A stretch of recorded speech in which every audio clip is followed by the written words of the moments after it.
What's up, everybody? We are back with another episode of Shooting the Shift. I am Kristin Johnston, and this is my friend Nicole Magic. And today we're going to be talking about a concept that is really interesting, and there's kind of polarized opinions. We're going to be talking about divine will and personal will, or free will. And there's lots of different ways to look at it. So we're going to dive in and kind of explore some different perceptions of will and what it means to live a human life on planet Earth with free will, but also the opportunity of being guided by a divine will or a higher will. So yeah, we've kind of been just playing around with the concept this morning. So I'm curious, I know Nicole Magic has some questions about it, and we're going to dive in. Yeah, so when we're looking at divine will versus free will, we can say versus, very loose terms over here, because we were talking about how they're not necessarily separate, right, in some particular way. And this is kind of that very etheric side of it, where what is yours, what is divine, and if the divine is in all, then is your will separate from that divine will? As a human having this experience, it feels as though, individually we have this will. And I think looking at free will in the sense of this is our ability to make a decision in the moment. So when you are present, you always have all these decisions to make throughout the day. I mean, how many tens of thousands of decisions do you make throughout an entire day? What to eat, what to wear, when to brush your teeth. Maybe not brush your teeth, I don't know. But, having the ability and design to choose whether it's in alignment with the divine or if it's in malalignment with the divine. You have that choice, and that is what is called free will. And would you say too that I love conversations like this because my mind just starts, pondering all these different potentials. Do you think that we have the current state that we have on the planet because we have all of these individuals behaving as individuals as opposed to a higher consciousness or under one, the all, like we talked about with the Kabbalion, sort of like this one higher will for all beings, all sentient beings? If we have these individuals who believe they're isolated, who believe they're separate, who don't perceive their interconnection or have the connection with something higher or divine, and we believe that we're separate and we're in survival, and then we take more than we need, and could this concept of tip the scale, kind of? Exactly. Could this expanding our will so merging our will, as Nicole said, they're not necessarily separate. Free will and divine will aren't separate. The question is, are they in alignment? Is your will in alignment with a higher will for your life?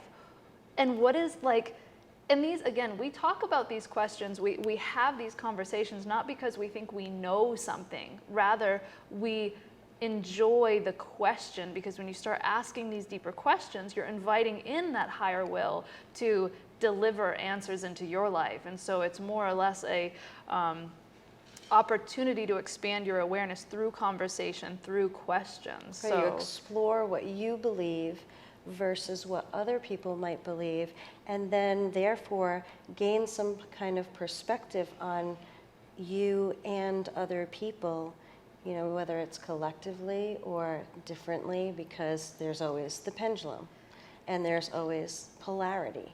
So if, again, opposite ends of the spectrum, opposite poles, they're still exactly the same, just a different degree.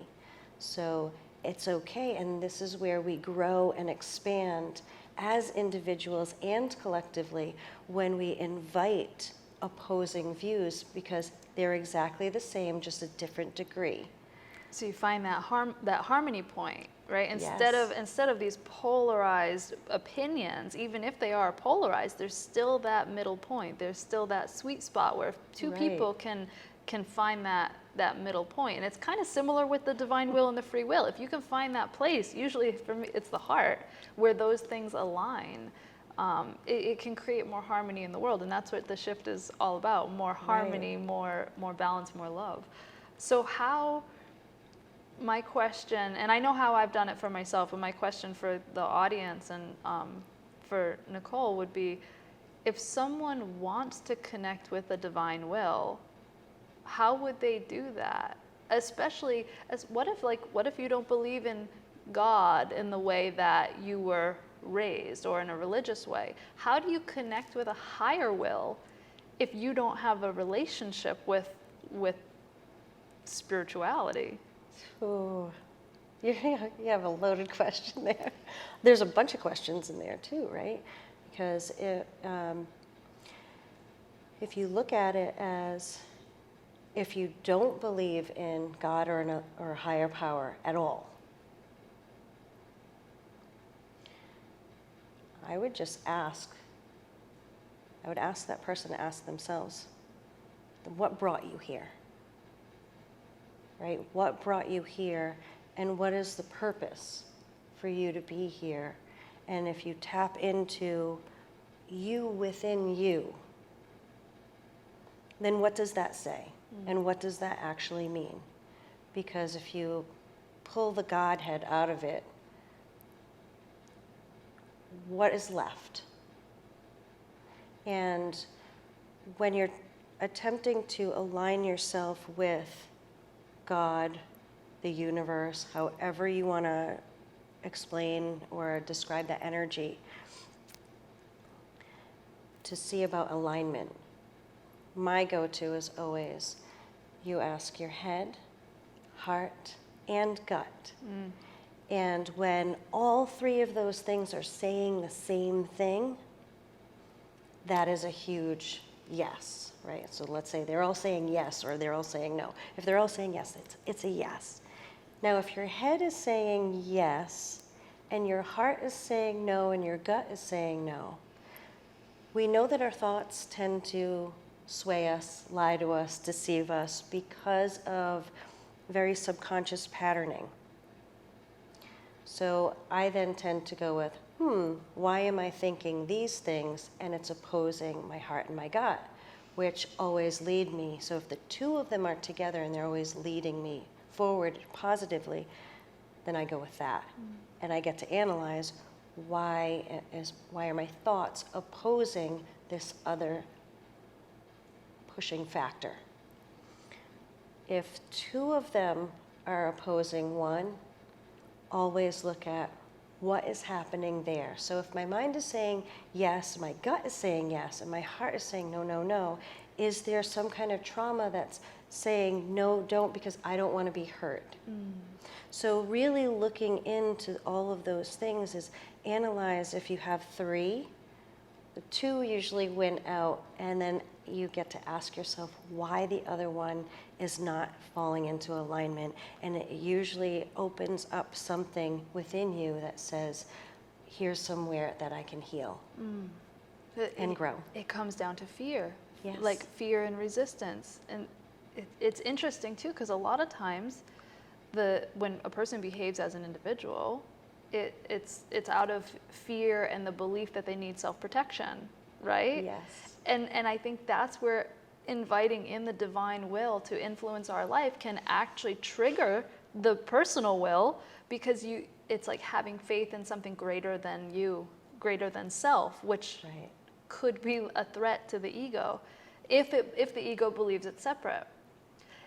An ego that becomes conscious, however, an individual personality that becomes conscious and then serves the all, becomes incredibly powerful, an element of love in the world. So it's all very interesting to think about when it comes to surrendering to a divine will and allowing that will to work in our life, and get, like you said, getting yourself into alignment, your head and your heart and your gut, and aligning that with a higher will. How to invite that into your life? So there's different ways to do it too, right? And we were talking earlier about different recovery fellowships, and how a fundamental aspect to healing or overcoming a difficulty or a challenge like an addiction, there's a surrendering of the personal will to a divine will. And that doesn't necessarily mean that you believe in one specific entity. It's just coming to believe that there is a force or an intelligence that is greater than self, that is supporting and loving. And so developing that trust, it's for me, it's really interesting because it's almost like a child-parent dynamic. I think in order, and this is where it gets kind of tricky, in order to surrender your limited will to a higher will, you have to heal the inner child. You Yes. have to heal the part of you within that doesn't believe that mommy and daddy are good, or that we're not going to be punished for being bad. It's this whole good, bad, right, wrong Yes. polarity, right? Would you agree? Yeah, there's also an element of, especially with the recovery aspect, right, is, and correct me if I misspeak here, but I feel like there's that, it conjures up that strength of faith and trust when you're not sure if you can trust yourself. So sometimes people externalize that trust, and if you put that into that higher power to say, you know, you will guide me, then you can surrender. It's a lot easier to surrender into that space. And a lot of what we're talking about here in creating that alignment, you know, tapping into that alignment, creating that trust within yourself, creating that healing with the inner child, all these things are also part of manifesting. It's really tapping in, aligning, and raising your vibration. That's all this is continuously growth, raising the vibration. When you raise your vibration, you align more with the divine, and things become easier because of that alignment. So things manifest quicker, and they'll also manifest in divine timing. We as humans like to project and say, well, I want it now, you know. Let's not all go Veruca Salt, because I probably can't say it as loud right now. But it's funny because, you know, we act like that sometimes where, okay, I think something and I want it, so I want it now.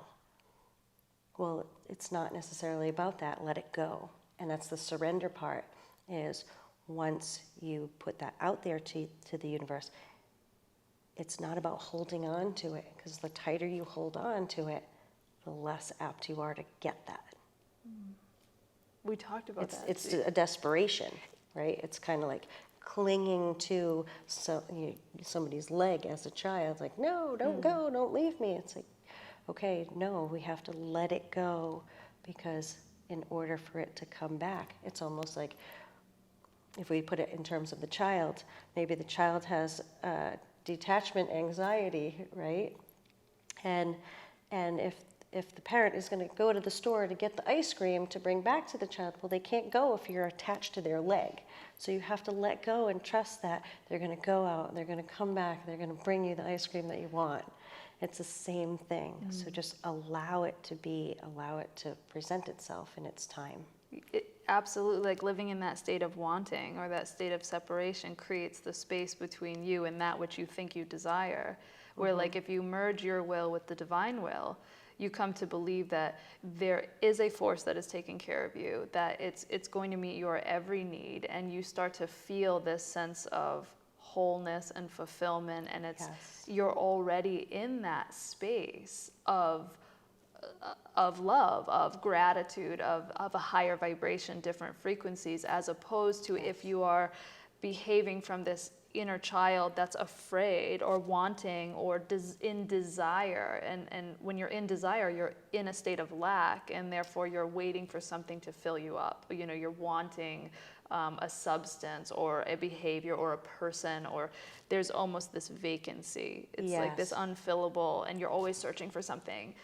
But as you start to expand your will, well, not even expand it, just align it. You align your will with a divine will, all of a sudden this waves of fulfillment just almost come over you. And I think like a piece of this, at least this is what I've found to be true, is you have to first be willing to entertain the idea that a higher will exists. And free will on this planet basically says you can act as an individual. You can do whatever you want. We have free will here, which means we can behave however we want. We have that choice. We can do whatever we want to get ourselves to happiness, and no one is going to intervene unless we invite it in. And we also, in whatever choice that we take, we are aligning ourselves with other people who have the same vibratory rate or the same opinion, or those kinds of things. You're aligning yourself with like people. Now, you just touched on when I talk about defining your desire.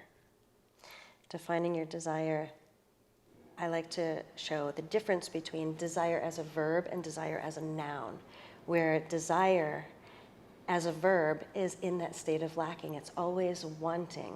It's an act of being in a state of want.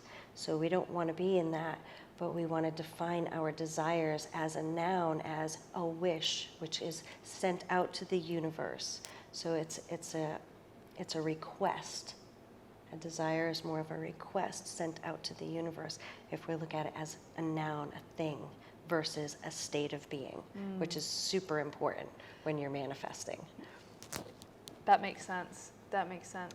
So, quick question, because I want to kind of get into, before we wrap up and everything, is just this little monkey wrench to throw at you, Kristin, is, when we're looking at the divine will and then the human free will, what about interdimensional beings and the energy of what happens in that space?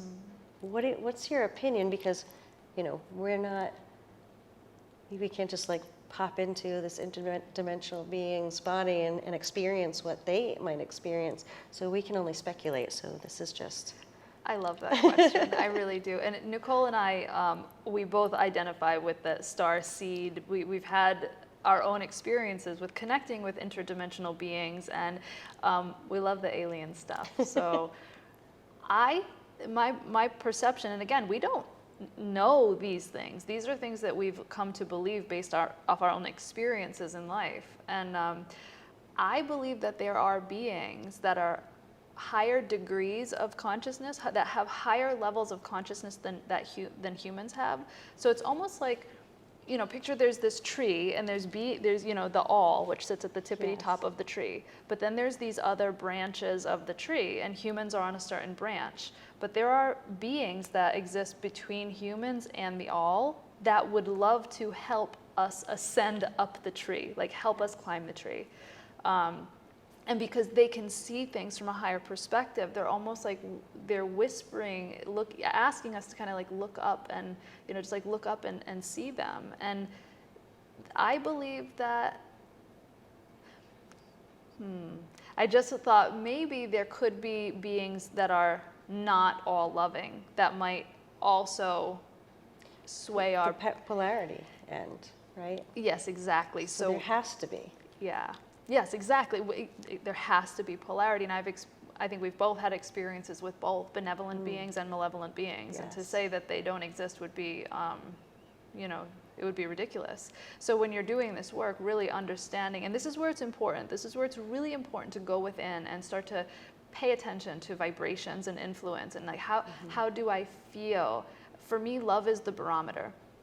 That frequency of love, not like attachment, relationship love, but a love that fills me so Universal completely. love. Yes, exactly. A love that is unconditional. It's not an exchange of love. It's just a love that's all encompassing. And again, when we invite this energy into our life, it will come in if we trust it. We have to first invite it in. So that's the first part when it comes to aligning your will with divine will. Is welcome it. If you don't know about it, ask about it, get curious and invite it in. But to answer your question, I believe that there are interdimensional beings that have a lot more intelligence than we have that will engage with us if we expand our consciousness to the vibration. That aligns with what I think, because we talked about octaves. When you raise your vibration, you'll go up keys to the octaves and just keep going. But if you look at it as past our ability to comprehend or our ability to hear. So if you go high up in a sound, octaves in sound, at some point the human ear can't hear it. So it goes past our scope, right? And that's where interdimensional beings come into play. They're vibrating at a different rate. It does not bound to a physical body. It's more energy. So that's how I look at it too. There's these different octaves of that, and what does that mean? And even on the lower scale, you go so low, the same thing happens. So I think that's a lot. We could go, like, now I'm like, oh my God, we could talk about activating the pineal gland and how do you tune your physical instrument so you can We pick can up cosmically activate our light bodies. That's a perfect, yes. So Nicole and I have been scheming behind the scenes. We're putting together a workshop to help people do exactly this, exactly what we're talking about, activating your cosmic light body. Yeah. Do you want to tell them about it? So we're going to have an event here at Quantum Health and Wellness, and we've got 2 dates set right now. We've got the 9/9 and the 11/11, and we'll put out the information. If you're interested, let us know, please, because this will fill up. I'm pretty sure it's going to sell out. If not the first time, it will the second time. We'll have the crystal bowls going. We have exercises. We're bringing in the sound, the healing. It's a full body full sensory experience that you will access those higher vibratory rates, and there will be healing that takes place and huge activations. Clearing out any debris, any energy that keeps us stuck or stagnant in our life with sound and light and frequency, and powerful people, and perhaps even galactic beings might, be present to help. You never know what can happen. Exactly. It's going to be mystical. So yeah, we're going to be doing that, and maybe possibly even a giveaway. I think we are. I think we're scheming some nice giveaways and contests happening. Yeah, so make sure if you haven't yet, subscribe and hit the like button and give us feedback, give us comments so we know, if you guys are loving the content, if you want to know more. We're here to shoot the shift, but also to serve the shift and help you guys shift. So let us know what you want and we'll provide.